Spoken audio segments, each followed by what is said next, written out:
So you were telling us, Charu, about your the sacrifices your wife made, and so maybe you can just complete that thought, and then we'll get into Q&A. Yeah. So no, so that I wanted to just acknowledge that my contribution of my wife, and so I think I said so. We can get into a question answers. We lost time. Yeah, okay. So the floor is open for questions.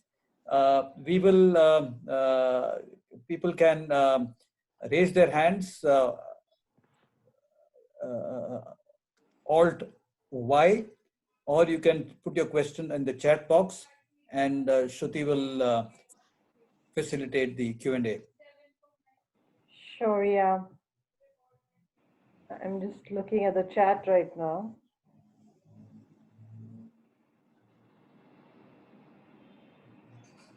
Okay, someone, Santosh wants to know the 3 apps for chess. I think we'll keep we will keep the chess apps for the chess session. Meaning you can mention the 3 apps very quickly, but maybe we don't talk about chess in this episode. Right. So there are 4 or 5 different mobile applications which we have developed, but all this comes under one Chess Mitra, which is available in Google Play Store. And the chess apps are Chess Move, Analyze This, iChess, and Follow Chess. So this makes a blind chess player fully independent to play and prepare for professional chess. I think there's Deepak Bala who wants to ask a question. Deepak Balaji. Yeah.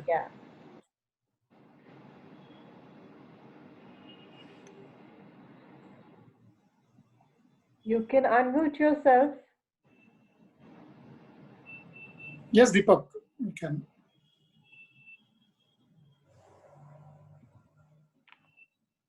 No, Deepak's, yeah, Deepak, go ahead.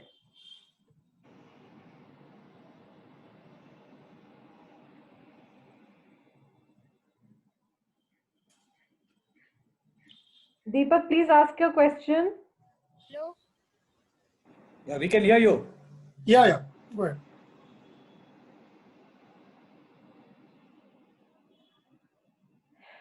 Okay, for some reason, I don't think we're getting across to Deepak. Hello, can you hear me? Yeah, Yes, who is that? Yes. This is Deepak. I think my profile is A67 something. Okay, you're Deepak, right? From? Yeah, from Lucknow. Okay, yeah, Deepak, please go ahead and ask your question. Okay. I'd like to ask Mr. Charu sir that how was the difficulties you faced when you studied in your small days? Because that time there was no technologies and so on. So how you managed to get studied your like school days and colleges? Yeah, so as I said, that school days I did my studies on my own. 9th and 10th standard, I basically read on my own, keeping the book very close to my eyes. But in graduation, just like anybody else, there are some readers who are reading book for me. I got the books recorded on cassettes. So that is the way I did my studies. But when I got into this software engineering, now this was real tough. Okay, so that time, today we use the NVDA, JAWS, or those kind of softwares. But on DOS, there was an hardware synthesizer. So we need to attach something to the computer hardware, which basically reads out. So that kind of software hardware was not available in India. So which I got from UK. So through my Chess Players Connect. The professors who were teaching us was not knowing how to teach blind, because your output was in a different mode and all those. So it was tough. There was no option available who has done the software engineering earlier in India. So that fallback option. So to go and ask them how to do. So everything was basically we need to explore on our own and solve those problems. Even in 98, the shortcut keys for programming, all those was not aware. So it was really tough during that time. But as I said, that that determination was there, that this is the area where I need to do my career. So whatever problems I face, we need to explore. So it was tough, But talking to the fellow students, exploring on my own and all those, I traversed through that path and learned everything on my own. So I didn't depend upon my professors or anybody. Tried to find out the answers on my own.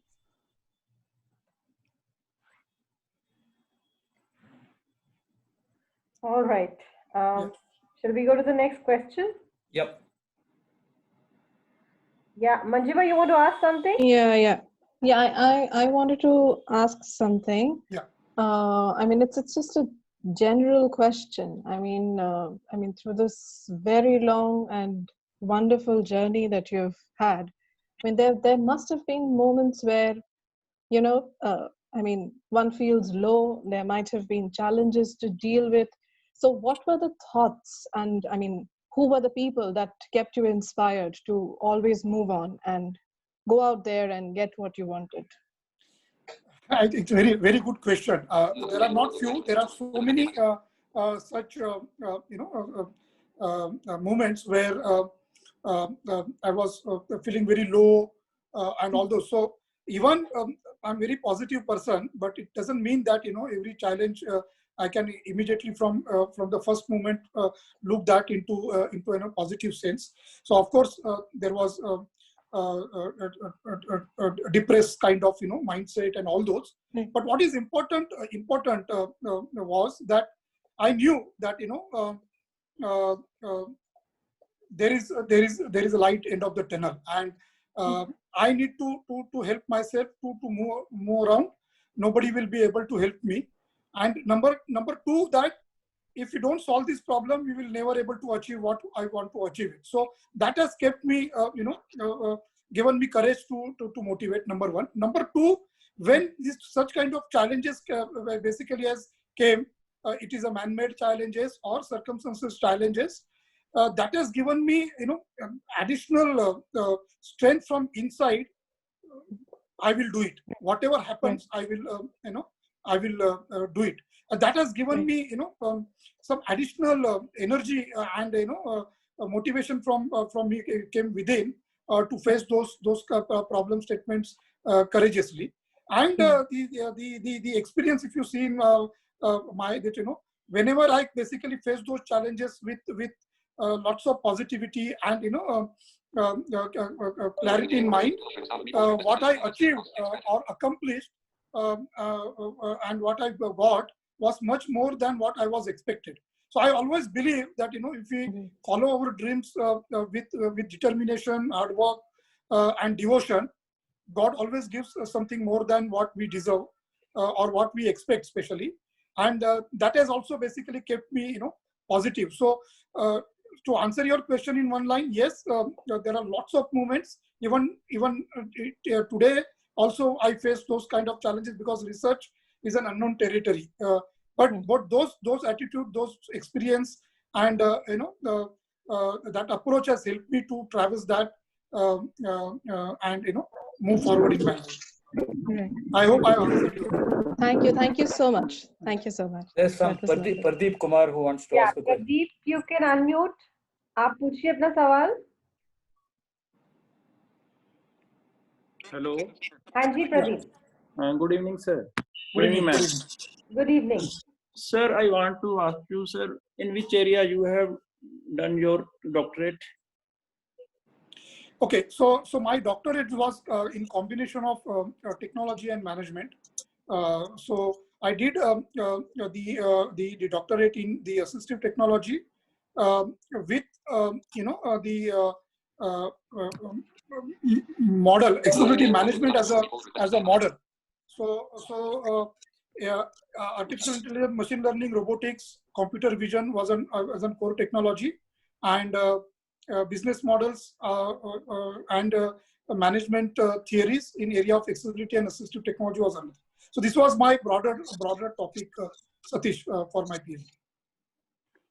And sir, today, due to this COVID period, few days back I was listening that on BBC that one of the teacher has converted the books into digital by QR code for the sighted people also, because they are facing due to they have to go from phones or Right. And how can you do something in that area because it is a worldwide problem to make Right. digitalize these books. Right. Another excellent question. What is your name? My name is Pradeep. Yeah, Pradeep. See, philosophy of my research, even I'm doing research in the area of assistive technology, the end goal was not just solve the problem of people with disability. So what I strongly believe, the technology which solves the problem of people with disability has tremendous potential to influence life of mainstream. I will give a couple of examples, few old examples. Take an ramp. Ramp has been created for the wheelchair-bound person. Today, it is an integral part of our physical infrastructure. Take an example of your pagers. You know, you may be knowing the pagers before mobile it was. That technology has been developed for a person with hard of hearing primarily. Then it has become an product for the field force who was working in fields.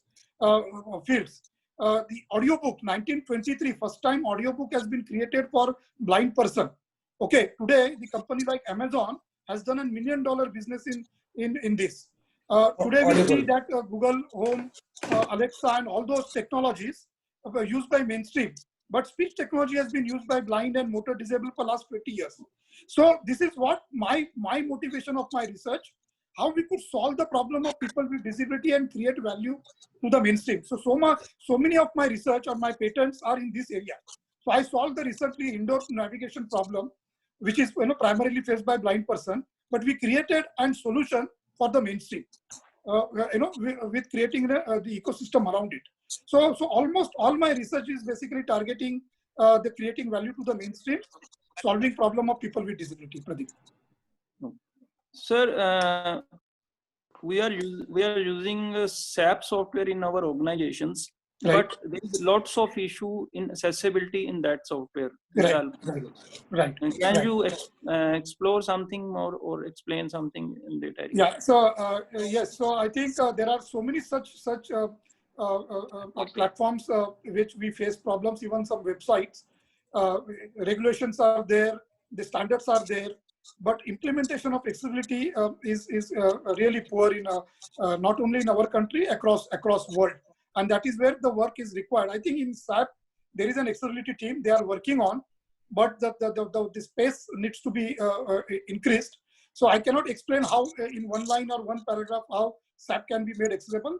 The important thing is your company has to adopt the accessibility standards and ensure that all your SAP platform are fully accessible, which is possible, but that change has to come from your organization from top to down and ensure that accessibility is integrated into development life cycle.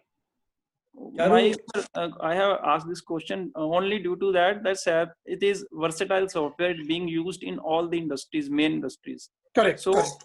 there must be accessibility problem must be solved in such type of software which are being used in higher industries. Yeah, see, there are certain modules has been customized by the IT companies and made it accessible. Okay, but if you want to solve this problem from root, the SAP, the original company has to embed accessibility in their development. So we can solve that problem at root. There are some challenges, but those are not impossible things to do. Thank you, sir. Thank you. Charu, I just wanted to ask you before the next question as far as TCS is concerned, do you think everything is accessible? No. To be honest, everything is not honest. They accessible, but yes, there is a journey. As I said, that we started this group in 2013, and there is an organization-wide strategy towards it. TCS is very big organization, having operations in several countries. Lots of development happen every day. So we are solving this problem, embedding accessibility into the processes and core technologies. So the things are moving to a right direction. But to achieve this, this will take some time. But we are at right path. But as of today, everything is not accessible. Right. May I ask a question, please? Yes, please. Yeah, please. Okay. Good evening, Dr. Charu. This is Guneet Sethi. Yeah, good evening. So my question is, first of all, hats off to your hard work and your achievements, and it's really encouraging, and it's really great to interact with you. So having reached a leadership position in the mainstream corporate world, so to say, what my question is, I'm sure you are networking with your counterparts, having the same kind of leadership role in other corporates and the mainstream. So interacting with them, what is your opinion about how open is the corporate world or the mainstream for employing people with disability, and especially visually impaired? And what advice would you give the young visually impaired job seekers to prepare themselves to enter into the corporate world, besides excelling into their domain? Excellent question. First of all, thank you for your kind words. I, whatever my experience interacting with several corporates, I see that there is the trend where corporate is willing to provide an opportunity for people with disability, including visually challenged person. Okay, provided they want the right talent and the people who comes with the right attitude. So what they want is the way they basically select the people from mainstream. So they would like the right those kind of talent available for them. They are ready to support additionally, but that is where basically those opportunities are there. And I think rightfully so that if you basically provide an opportunity with sympathy or some accommodation, then we are starting with a negative note, and that will never sustain. So I feel and we see that I observe that there is a huge opportunities, and there are willingness to provide an opportunity. What is required? Okay, so what industry required and what talent pool we have, there is a gap. So number one, so I don't want to give GAN, but I would like to share my experience. Number one, we as a person with disability need to have a self-belief. I very clearly ensure that when I interact with anybody, I never basically present myself as person with disability. So I consider the disability as a limitation, and I think there are hundreds of different limitations every human being has. So everybody will have some kind of limitation. So I never consider myself as person with disability. Number one, I have had a strong confidence inside me. I know my potential. I know my strengths. I know my weaknesses, and I know which are those areas where I can leverage my strengths. And my advice to everyone is that don't choose the areas where we see the people who are done well. Every area we could basically excel and achieve the excellence, provided we ourselves has right academic background, we have our right skills, our strengths, and our weakness will not create problems in those areas. So if you choose right areas and approach that with self-belief, nothing is impossible. Of course, not we as a people with disability has to face challenges and compete. Even mainstream people also has to face challenges. Disability has created some additional challenges like that. The gender also has a challenges. If you see our women doesn't get a job in certain areas, so they also face challenges. They face challenges getting elevated into organization. So everybody on earth is facing challenges. But what basically the important is, we need to solve those challenges and move ahead instead of just cribbing that I'm not getting opportunity in interviews just because I'm disabled. I'm not getting an opportunities. That mindset we need to come out.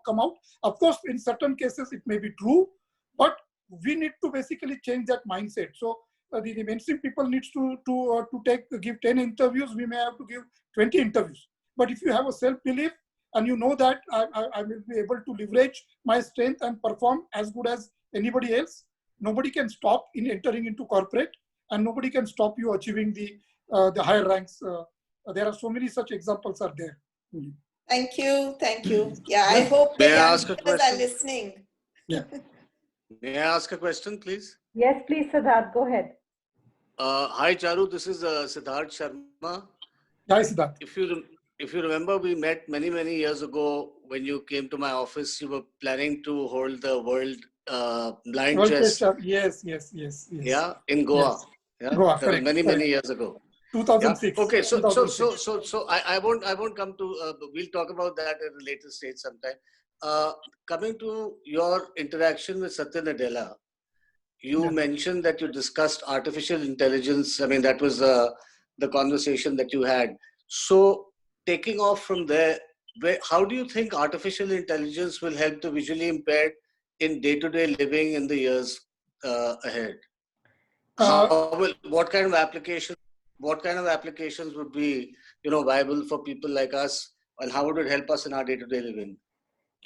Charu, before you answer that question, I want to add to that question and say, we were talking about AI, even Pradeep was asking these questions, and now Siddharth has also asked. Right. I also want you to address the issue of limited access and affordability in a country like ours. Correct. Yeah. So I think AI is going to redefine the life of human being. So it's not only people with disability, but also the mainstream. Already we have started seeing something, even at entertainment. If you see Netflix and all those, or if you are using YouTube, YouTube understand your preferences, your likings, and it basically push the content which you prefer. So everybody doesn't get the same content. So there is element of AI. Now people with disability, it has a bigger role. AI is going to play a bigger role because AI has the ability to help people with disability to overcome their limitations. So if you already see, there are some products are getting developed. For example, a smart glass. So there are several products are getting developed which helps you to read the books, read the content, whichever form it is. You mean something like the Orcam glass, like the Orcam glass? Yeah, so Orcam is one, but now you can see so many such products even in India. Some work is going on. It helps you to recognize people who all are around you, whom you know. So you take so many such use cases, which is already some work is going on, and the concept of smart city and smart home, especially in smart home. The AI is going to play a very big role. For example, sitting at sofa, can you control your gas? Can you lit your gas? Can you basically control your gas? Can you control your home appliances? So already we see some technology with IoT at home. You are switch on lights with voice or some gestures. So a lot of work is going on in this space, which will not only help the people with disability, but change the way we will be living our life. So next 10 years, 15 years, there is a lot will happen in this space, and our life, especially our life, people with disability is going to change. Great. Thanks. Charu, to answer the Gunjan question about the affordability, and this is where the blessing in disguise, right? If you develop something specific to people with disability, okay, the business viability is a challenge, right? The customer are smaller in number, so your cost of production is high, and finally your price is basically also high because of that. But when you develop a technology which can be used by mainstream, you get a larger customer base, and your cost of production compared to come down, and then it becomes an affordable. And that is why when I answered my earlier question, right, my philosophy of doing the research while solving the problem of disability, can we bring a technology or solution which also can influence the mainstream?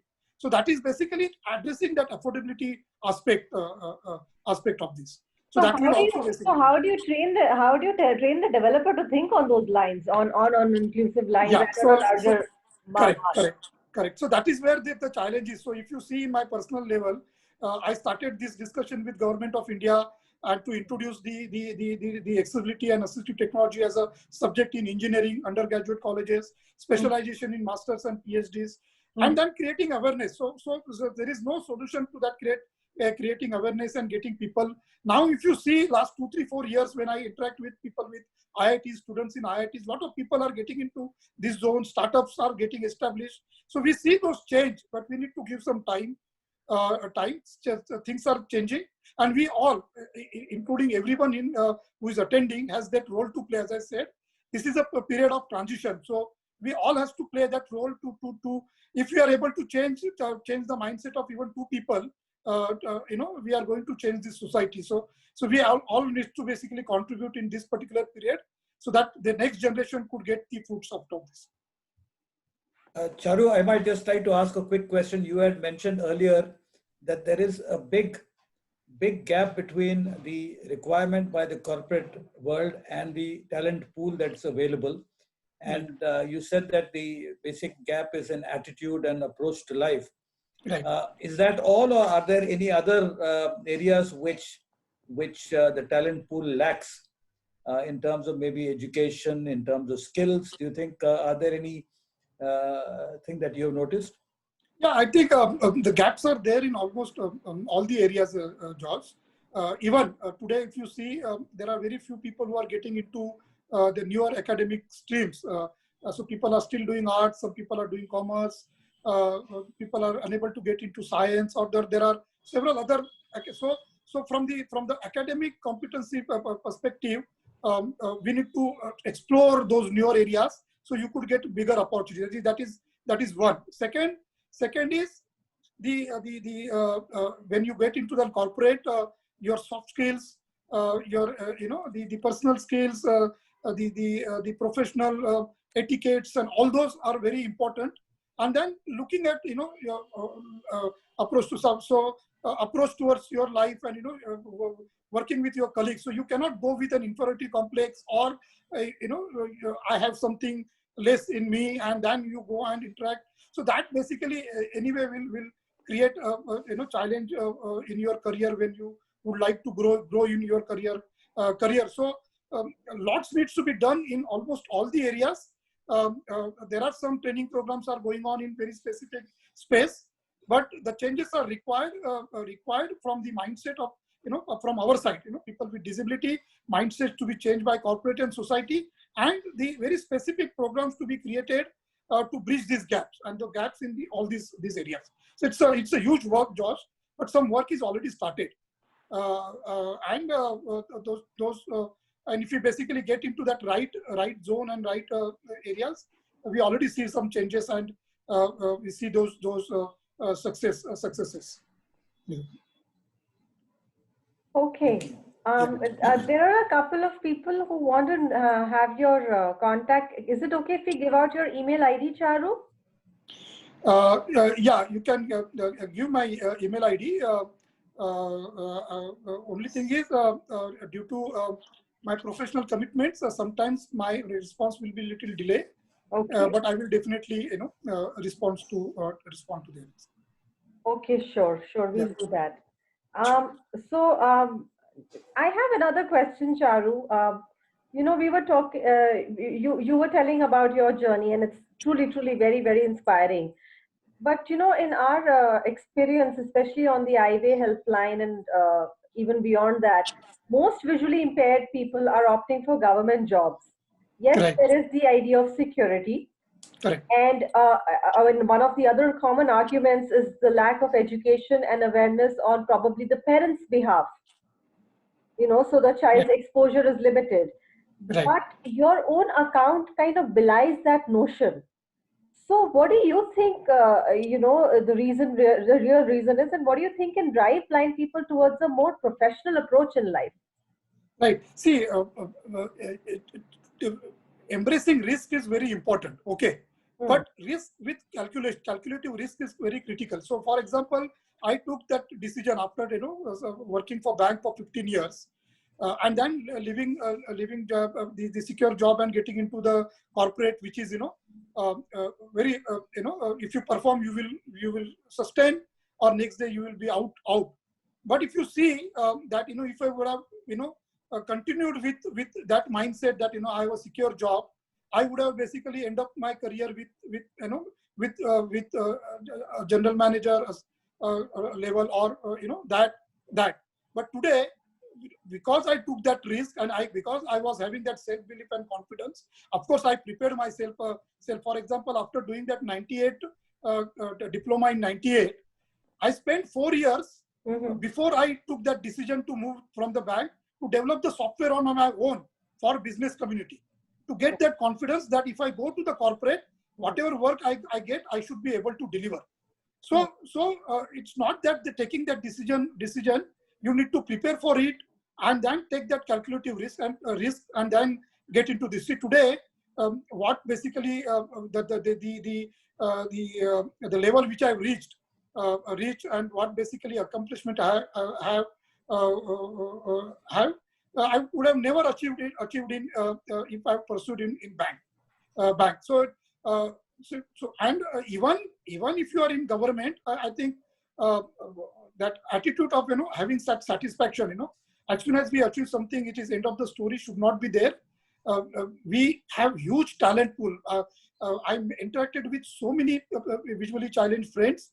We have tremendous talent. It is untapped talent, and we have that ability not only to build a brand for ourselves, take care of our family, but we could also contribute to the nation building, just like anybody else. What is important is that we need to believe in ourselves and get into those areas where we can justice to our talent, and we can grow in our career and move ahead.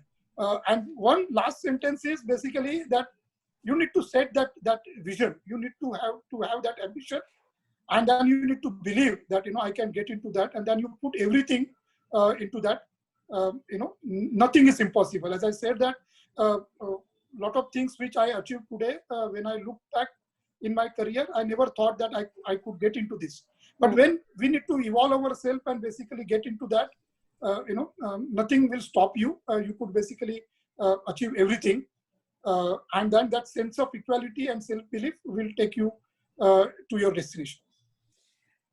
While keeping the conversation on, Charu, I wanted to ask you, you, of course, in the 1980s, were in a situation where life looked extremely difficult and tough. Right. And that is true with most of the blind people who live in India. Life looks extremely difficult and tough and impossible to many. There are very few who probably think like you, and and take on the challenges and move forward, looking at opportunities and adversity. Is there any kind of magic mantra that you can suggest to actually help or inspire the large population who tend to give up and look at the easy way out? This is not necessarily true only for blind people. I think this is true even for the average citizen. But is it possible for you to throw some light on what can change this attitude of giving up before even trying? Correct.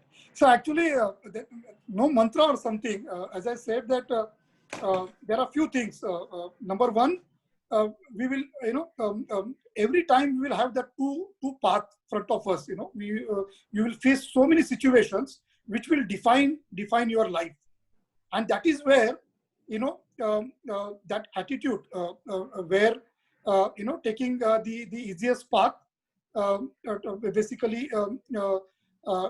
doesn't take us far, and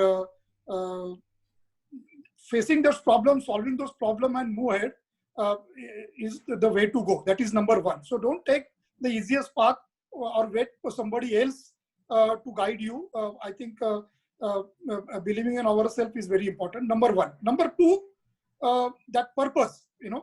Whatever you do, if you don't do with purpose, then your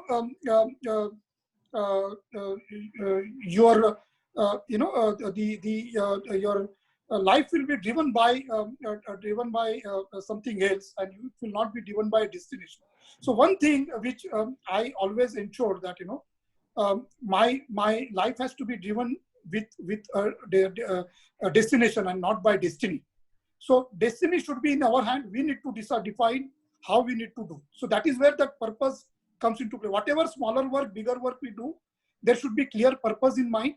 And once we decide that this is what I want to achieve, and then all other basically skills will come into play, that believe in ourselves. Whatever adversity we face, we need to follow that with determination, hard work. You need to continue acquiring knowledge, whichever area you are, and pursue this. And the last thing which basically helped me is I'm not an satisfied with the status quo. I always basically challenge the status quo. So if I can define myself, the creative mind with having an satisfaction with unsatisfied this. So I always unsatisfied with whatever currently, and so what is important is how we could achieve an excellence. So that completing the task is not important. Achieving the goal is not important. Achieving the goal with excellence is what is very important. It will make you stand amongst all the lords, and that is what what I basically should. So in my professional life, whatever assignment has been given to me, I don't basically just deliver what has been asked to me. I always find out the way how I can add additional value from my side, my side to it. So that is that excellence has driven my professional career and my personal career also. So these are few things basically has helped me. Of course, my belief that if we pursue something, God always gives more than that. But if you just wait that somebody else should do, or without trying living that, it will not take us anywhere. And unfortunately, when I interact some of our friends, I see this mindset. Of course, everybody is not very strong or something. But what is important is if we don't try, then we basically end of the day we repent that that we could have tried, I would have achieved it. So at least give a try and leave it rest to the God. Results are not in our hand. What is in our hand, we need to do it with honesty, and rest falls in place. So there are no big mantras and all those very simple things which I followed in my life, and which has helped me a lot. So I'm not a very exceptional person or a God-gifted person. I'm just like everyone. Okay, but these few things has helped me to accomplish few things which I feel happy about. Destination, not destiny, I think is a wonderful thought. Right. Yeah, that's really, really profound. Yeah. I also think probably, to be fair, I think the whole idea of reservations and quotas has also added to the whole entitlement kind of attitude. Yeah, correct. Actually, see, we can talk from both the sides. Okay. Yes. The reservations can get an opportunity. Yes. But if you see that reservation, so you may see a lot of people, my friends, who basically joined as a telephone operator, retire as a telephone operator. Okay. So that is where the problem is. So the quotas and all those can be still given to the people who comes from the humble background, the financial and all those. But what we need to aim at, we say that we are equal and all those, right? We want to be at par with anybody. So that before somebody gives it, we need to start believing that we are at par. And as I said that, you take my example as that working with best brain of our country, best brain of the world, competing with them, delivering with them, and also achieving the laurels, working with them. We have talent. I'm telling you with very, very great honesty. The people whom I interacted with, I go and meet people in colleges. I still take some sessions for the young blind students and all those. We have huge talent. Only thing is we need to change our approach, attitude. Our parents has to also support us. We need to embrace the risk. We need to take that calculated risk. and believe ourselves and set those goals the way the mainstream people. So there are success and success. So how you define your success is important. I feel that there is nothing failure. There is no failure. I never feel that there is anything is a failure. I consider success and learning. So if there is no failure, then either you will achieve learning or you will basically complete the what you said. With that approach, nothing is impossible. But we need to basically believe ourselves and go. Don't think that somebody else will help me, society will help me, NGO will do, government will do. Of course, they will play their part whenever it is. But if we believe in ourselves and then do, we need to define our path, our life on our own, instead of allow somebody else to define our life.